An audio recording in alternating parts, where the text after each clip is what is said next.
नमस्कार मित्रांनो, अनुभव स्टडीमध्ये सर्वांचं स्वागत. 16 आणि 17 जूनचे 2 दिवसाचे जेवढे चालू घडामोडीचे महत्त्वाचे प्रश्न आहेत, हे महत्त्वाचे प्रश्न आपण या व्हिडिओच्या माध्यमातून बघूयात. खूप महत्त्वाचा व्हिडिओ ठरणार, शेवटपर्यंत व्हिडिओ नक्की बघा. तुम्ही जर नवीन असेल चॅनल सबस्क्राईब करा, तुमच्या मित्रापर्यंत लिंक शेअर करा. व्हिडिओ आवडला तर जाताना लाईक जरूर करा. रोज सकाळी 6 वाजता हा व्हिडिओ तुम्हाला पाहायला भेटत असतो. तत्पूर्वी पहिला प्रश्न बघण्याच्या पूर्वी आपण मागील लेक्चरमध्ये जो शेवटचा प्रश्न विचारला होता, त्याचं उत्तर अगोदर आपण जाणून घेऊयात. नुकतेच घरगणना 100% पूर्ण करणारा राज्यातील पहिला जिल्हा हा कोणता ठरलेला आहे? तर याचं अगदी बरोबर उत्तर आहे सिंधुदुर्ग, पर्याय क्रमांक 4. घरगणना 100% पूर्ण करणारा पहिला राज्यातील जिल्हा ठरला आहे सिंधुदुर्ग, लक्षात ठेवा. चला, पहिला प्रश्न तुमच्या समोर आहे. नुकतेच आंतरराष्ट्रीय खेळ दिन, थोडक्यात आंतरराष्ट्रीय क्रीडा दिन हा कधी साजरा करण्यात येत असतो? नुकताच हा दिवस साजरा करण्यात आलेला आहे. कधी? तर 11 जूनला. पर्याय क्रमांक 4. 11 जून, लक्षात ठेवा. 2026चं जो काही यंदाचा विषय आहे, थीम याचा आहे तो म्हणजेच प्रोटेक्ट प्ले, प्रोटेक्ट चाइल्डहुड. लक्षात ठेवा, प्रोटेक्ट प्ले, प्रोटेक्ट चाइल्डहुड हा असतो, हा यंदाचा 2026च्या आंतरराष्ट्रीय क्रीडा किंवा खेळ दिवसाचा काय थीम आहे, विषय आहे. आणि राष्ट्रीय क्रीडा दिवस कधी असतो दरवर्षी? राष्ट्रीय क्रीडा दिन हा दरवर्षी असतो. मेजर ध्यानचंद यांची जयंती असते 29 ऑगस्टला. 29 ऑगस्ट, लक्षात ठेवा, मेजर ध्यानचंद यांची जयंती असते. मग जून महिन्यातील जेवढे पण महत्त्वाचे दिवस आहेत त्यांच्यावरती एक नजर टाकूयात आपण. 1 जूनला आहे जागतिक दुग्ध दिन. 2 जूनला असतो तेलंगणा राज्य निर्मिती दिवस. 3 जूनला आहे जागतिक सायकल दिन. 6 जूनला आहे जागतिक कीड दिवस. 5 जूनला आहे जागतिक पर्यावरण दिवस. 7 जूनला जागतिक अन्न सुरक्षा दिवस. 8 जूनला असतो जागतिक ब्रेन ट्यूमर दिन किंवा जागतिक महासागर दिन. 11 जूनला आहे आंतरराष्ट्रीय खेळ दिवस. 12 जूनला असतो जागतिक बालकामगार विरोधी दिवस. चला, पुढचा प्रश्न महत्त्वाचा. नुकतेच 12 जून 2026 रोजी अधिकृतपणे जगातील पहिले ट्रिलियनपती कोण बनले आहेत? म्हणजे सध्याच्या घडीला संपूर्ण जगातील सर्वात श्रीमंत व्यक्ती म्हटले तर काही हरकत नाही. तर हे आहेत एलन मस्क. पर्याय क्रमांक 2. एलन मस्क यांची कंपनी आहे स्टारलिंक कंपनी आहे. त्यानंतर टेस्ला नावाची एक कंपनी आहे, लक्षात ठेवा. ह्याच्या व्यतिरिक्त सगळ्यात महत्त्वाची कंपनी ते म्हणजेच स्पेस एक्स कंपनी. ह्या सगळ्या कंपनीचे मालक एलन मस्क, जे आता ट्रिलियनपती बनले, तर 1 ट्रिलियन त्यांची जी काही संपत्ती आहे ती झालेली आहे. $1 ट्रिलियन म्हणतो आपण, लक्षात ठेवा. आणि एका वैयक्तिकरित्या एका व्यक्तीचं एवढी मोठी संपत्ती आजपर्यंतच्या जगाचा इतिहास असलेली पहिली गोष्ट ठरलेली आहे. एलन मस्क, लक्षात ठेवा. जेफ बेझोस यांची एक स्पेस कंपनी आहे ज्याचं नाव आहे ब्ल्यू ओरिजिन. ब्ल्यू ओरिजिन ही जेफ बेझोस यांची कंपनी आहे. आणि जेफ बेझोसची अजून एक आहे ॲमेझॉन. ॲमेझॉन यांचीच कंपनी आहे, लक्षात ठेवा. आणि बिल गेट्स यांची कंपनी कुठली असेल? मायक्रोसॉफ्ट. मायक्रोसॉफ्टचे संस्थापक आहेत बिल गेट्स, ज्या मायक्रोसॉफ्टची स्थापना 1975 मध्ये झालेली होती. पुढचा प्रश्न तिसरा. नुकतेच भारताचे नवीन भूदल प्रमुख म्हणून कोणाची निवड करण्यात आलेली आहे? निवड झाली, अजून त्यांची नियुक्ती झालेली नाही आहे. आणि सध्या कोण असतील? उपेंद्र द्विवेदी आहेत. यांची जागा घेतील आता नवीन लेफ्टनंट जनरल धीरज सेठ. पर्याय क्रमांक 1. लेफ्टनंट जनरल धीरज सेठ, लक्षात ठेवा. ओके, हे नवीन भारताचे भूदल आर्मी चीफ बनणार आहेत. आणि सध्या भारताचे नुकतेच 3ऱ्या क्रमांकाचे CDS बनले होते. यांचं नाव काय असेल? नुकतेच भारताचे 3ऱ्या क्रमांक CDS बनले तर NS राजा सुब्रमणी. राजा सुब्रमणी. आणि भारतीय नौदलाचे नवीन प्रमुख बनले होते. भारतीय नौदलाचे नवीन प्रमुख आहेत कोण? कृष्णा स्वामीनाथन. कृष्णा स्वामीनाथन, लक्षात ठेवा. आणि air chief marshal Amarpreet Singh हे सध्या भारतीय वायुदलाचे नवीन प्रमुख आहेत, लक्षात ठेवा. आणि भारतीय भूदल दिवस कधी असतो? भारतीय भूदल दिवस कधी असतो? तर असतो 15 तारखेला, 15 जानेवारीला, इंडियन आर्मी डे. पुढचा प्रश्न चौथा. नुकतेच महिला जननेंद्रिय विच्छेदन, ज्याला आपण FGM असं म्हणतो आपण, म्हणजेच फिमेल जेनिटल म्युटिले म्युटिलेशन FGMचा अर्थ. यावर विशेषतः बंदी घालणारा कायदा संमत करणारा डॅश डॅश हा अमेरिका खंडातील पहिला देश ठरलेला आहे. अमेरिका खंडातील पहिला देश ठरलेला त्याचं नाव आहे कोलंबिया. पर्याय क्रमांक 2. कोलंबिया जो देश आहे तो ॲक्च्युली दक्षिण अमेरिका खंडामध्ये येतो. दक्षिण ओके कोलंबिया जो देश आहे तो दक्षिण अमेरिका या खंडामध्ये येणारा देश आहे. कोलंबिया ज्याची राजधानी आहे बोगोटा. बोगोटा लक्षात ठेवा. त्यानंतर अर्जेंटिनाची राजधानी काय असेल? अर्जेंटिनाची राजधानी बिनॉस आयर्स आहे. ब्राझीलची राजधानी ब्राझिली आहे आणि मेक्सिकोची राजधानी मेक्सिको सिटी. 5वा प्रश्न. नुकत्याच पंतप्रधान नरेंद्र मोदी हे स्लोवाकिया या देशाला भेट देणारे कितवे भारतीय पंतप्रधान बनलेले आहेत?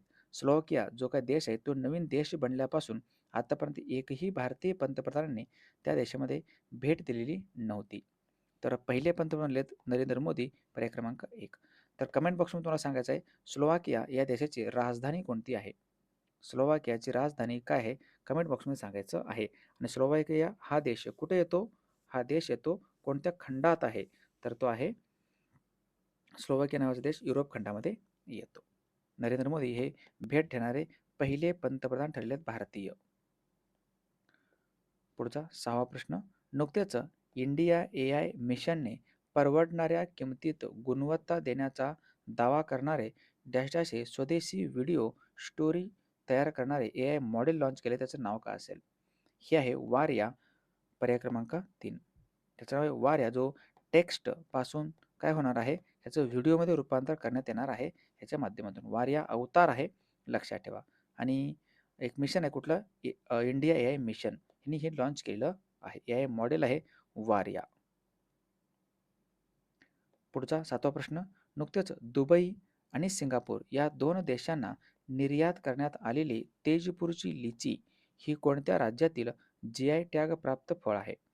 लिची आहे. लिची हे फळ तुम्ही साधारणतः खाल्लं असेल कधीही. हे अशा प्रकारचे लिची आहेत आणि हे कोणत्या राज्याची असेल तर ते आसामची लिची आहे. आसाममधील तेजपूरची लिची आहे. लक्षात ठेवा आसाम. पर्याय क्रमांक 1 त्याचं करेक्ट आन्सर आहे. आसामची राजधानी दिसपूर येतं. आणि लिचीसाठी खूप प्रसिद्ध आहे बिहार पण. बिहार राज्य देखील लिचीसाठी खूपच प्रसिद्ध आहे. आणि हे कुठं आहे? सिंगापूर आणि दुबईमध्ये याचं निर्यात करण्यात आलेलं आहे पहिल्यांदा. आणि आसाममधून पहिल्यांदाच नुकताच जो मध आहे मध याचंही निर्यात करण्यात आलेलं होतं दुसऱ्या देशामध्ये. दुबईची राजधानी काय आहे? दुबई ॲक्च्युली हे एक UAEमध्ये असणारं एक ठिकाण आहे, एक सिटी आहे. आणि सिंगापूरची राजधानी सिंगापूर सिटी. आसाम. मग आसाम राज्याविषयी काही पॉईंट आपण चर्चा करूयात. राजधानी दिसपूर आहे. मुख्यमंत्री आता हिमंता बिस्वा शर्मा. राज्यपाल लक्ष्मण प्रसाद आचार्य आहेत. विधानसभा सदस्य संख्या 126 आहे.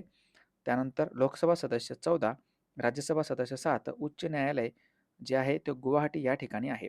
राष्ट्रीय उद्यान आहेत काझीरंगा, मानस, दिब्रू सायखोवा, नामेरी, ओरांग, दिहिंग पटकई आणि रायमोना. लक्षात ठेवा. चला पुढचा प्रश्न 8वा.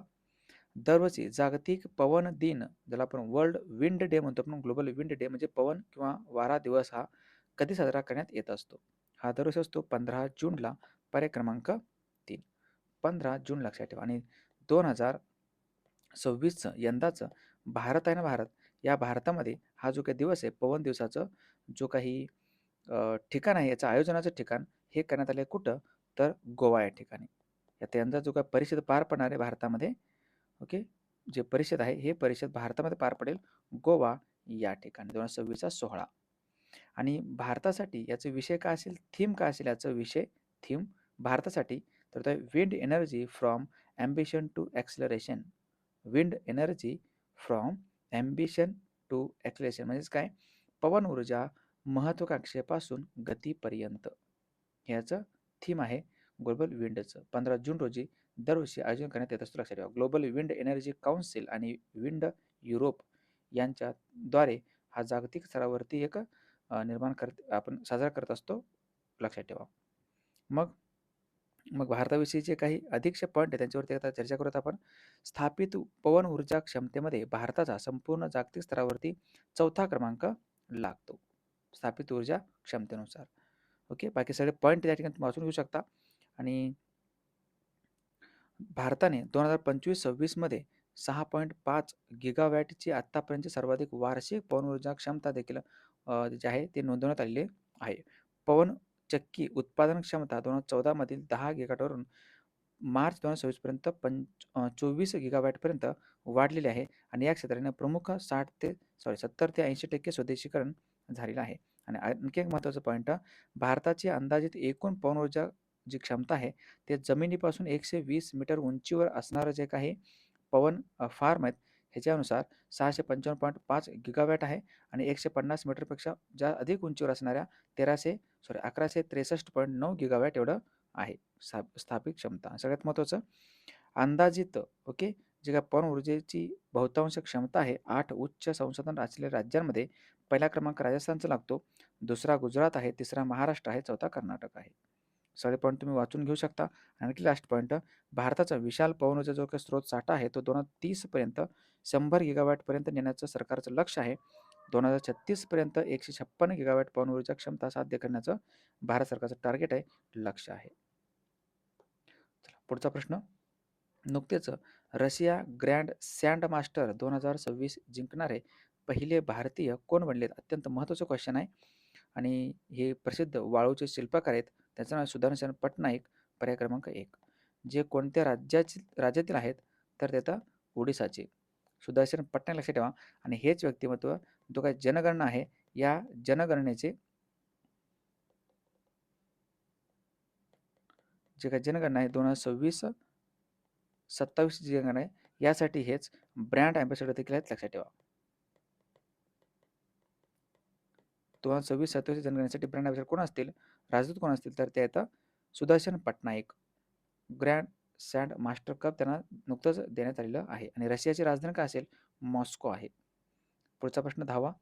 नुकत्याच आंतरराष्ट्रीय टेनिस महासंघाच्या इंटरनॅशनल टेनिस फेडरेशन म्हणतो आपण यानुसार ज्युनियर जागतिक क्रमवारीत 13 वर्षाखालील गटात जागतिक क्रमांक 1 बनून एक ऐतिहासिक टप्पा कुणी गाठलेला आहे? भारताचे बेंगळुरू या ठिकाणी राहणारे व्यक्तिमत्व ते म्हणजे सृष्टी किरण, पर्याय क्रमांक 4. यांचं फक्त जे वय आहे ते 13 वर्ष आहे, लक्षात ठेवा. ओके आणि वर्ल्ड नंबर 1 हे बनलेले आहेत टेनिससाठी. आणि सगळ्यात महत्त्वाचा प्रश्न 11वा. नुकतेच जगातील सर्वाधिक यूट्यूब सबस्क्रायबर असणारा वैयक्तिक यूट्यूब निर्माता कोण बनलेला आहे? ओके एक चॅनल आहे यूट्यूबवरती मिस्टर बिस्ट नावाचं, पर्याय क्रमांक 3 लक्षात ठेवा. मिस्टर बिस्ट हे यूट्यूब चॅनल आहे या व्यक्तींचं नाव आहे जिमी डोनाल्डसन. यांचं मूळ नाव आहे, लक्षात ठेवा, जिमी डोनाल्डसन आणि त्यांनी यूट्यूब चालवतात मिस्टर बिस्ट या नावाने आणि यांचे सबस्क्रायबर किती झाले तर यूट्यूबवरती आता ते आता 50 कोटी, लक्षात ठेवा. 50 कोटी सबस्क्राईब झाले तर 500 दशलक्ष म्हटलं तर काय हरकत नाही. असा टप्पा ओलांडणारा वैयक्तिक यूट्यूब निर्माता बनलेला आहे जिमी डोनाल्डसन म्हणजेच मिस्टर बिस्ट. हे होते अत्यंत महत्त्वाचे प्रश्न. एप्रिल आणि मे महिन्याचं किंवा जानेवारी ते मार्च महिन्याचे जे काही चालू घडामोडीचे ईबुकचं जे आपलं छोटंसं ईबुक आहे साधारणतः ते तुम्हाला व्हॉट्सअपला भेटून जाईल. अगदी 10 रुपयाला ईबुक आहे प्रत्येक महिन्याचं. तुम्ही ह्या व्हॉट्सअप नंबरला मेसेज करू शकता किंवा ह्या QR कोडला पैसे पाठवून त्याचे स्क्रीनशॉट या व्हॉट्सअप नंबरला पाठवून देऊ शकता. तर नेहमीप्रमाणे जो आपण पाठिंबाच्या लेक्चरवरती नजर टाकत असतो रिव्हिजन म्हणून ते आता एकदा नजर टाकूयात.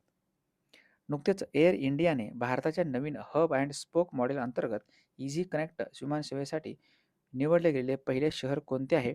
वाराणसी. नुकतेच UKच्या यॉर्क विद्यापीठाचा कोणत्या ठिकाणी भारतातील पहिले कॅम्पस स्थापन करण्यासाठी मंजुरी देण्यात आली आहे? तर हे ठिकाण आहे IIT बॉम्बे. पंतप्रधान नरेंद्र मोदी 15 ते 17 जून 2026 दरम्यान आल्प्स पर्वतातील एव्हियान ले बेन्स या रिसॉर्ट शहरात होणाऱ्या 51व्या G7 परिषदेत सहभागी होण्यासाठी कोणत्या देशात दाखल झाले असेल? 2026चं जे काही G7 परिषद आहे ते फ्रान्स देशामध्ये होत आहे, पर्याय क्रमांक फ्रान्समध्ये हे गेलेले आहेत. त्यानंतर जागतिक बँकेने वर्ष 2027 साठी भारताच्या आर्थिक वृद्धी दर अंदाजित किती दर्शविलेला आहे? तर ते 6.6%. नुकतेच निधन झालेले जसपाल राणा हे कोणत्या खेळाशी संबंधित होते? नेमबाज. कोणत्या राज्याच्या पोलिसांनी हरवलेल्या व्यक्तींचा शोध घेण्यासाठी विशेष एक कोणती विशेष मोहीम राज्यव्यापी मोहीम सुरू केली आहे? तर हे गुजरात राज्याच्या पोलिसांनी सुरू केलं आहे, लक्षात ठेवा. गुजरात राज्य ऑपरेशन पी हंट नावाने. त्यानंतर नुकत्याच आलेल्या जागतिक शांतता निर्देशांक 2026 मध्ये भारताचा जगात कितवा क्रमांक लागतो?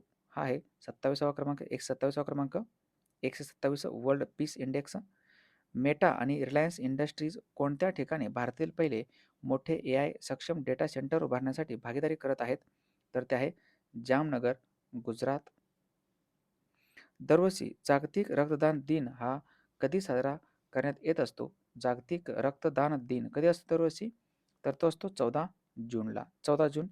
आणि नुकतेच बँकर ऑफ द इयर 2026 म्हणून कोणाला घोषित करण्यात आलं आहे? हे आता सत्यनारायण राजू. सत्यनारायण राजू, लक्षात ठेवा. चला, या प्रश्नाचं उत्तर सर्वांनी कमेंट बॉक्समध्ये द्या. नुकतेच भारताने एक जिल्हा एक उत्पादन ODOP म्हणतो आपण उपक्रमांतर्गत कोणत्या राज्यातील बक्सा जिल्ह्यातून अमेरिकेला मधाची पहिली खेप निर्यात करण्यात आलेली आहे? या प्रश्नाचं उत्तर सर्वांनी कमेंट बॉक्समध्ये द्या. याचं उत्तर आपण उद्याच्या तासाला नक्कीच बघणार आहोत. जाता थांबत आता अनुभवष्टचं ॲप आहे, ॲप्लिकेशन आहे. तिथं स्पेशल GKचे कोर्स वगैरे आहेत, हे तुम्ही घेऊ शकता या ठिकाणी स्कॅन करून. आणि जो टेलिग्राम आहे त्याला पण जॉईन करू शकता. आणि आपली इंस्टाग्रामची आयडी आहे, यालाही तुम्ही नक्कीच फॉलो करून ठेवून घ्या. चला, इथे थांबूयात आपण. शेवटपर्यंत व्हिडिओ बघितल्याबद्दल धन्यवाद. तुमच्या मित्रांपर्यंत लिंक शेअर करा. ओके, आणि व्हिडिओ आवडला लाईक करा आणि चॅनलला सबस्क्राईब जरूर करा. थँक्यू. भेटू उद्या सकाळच्या 6 वाजताच्या लेक्चरमध्ये. धन्यवाद.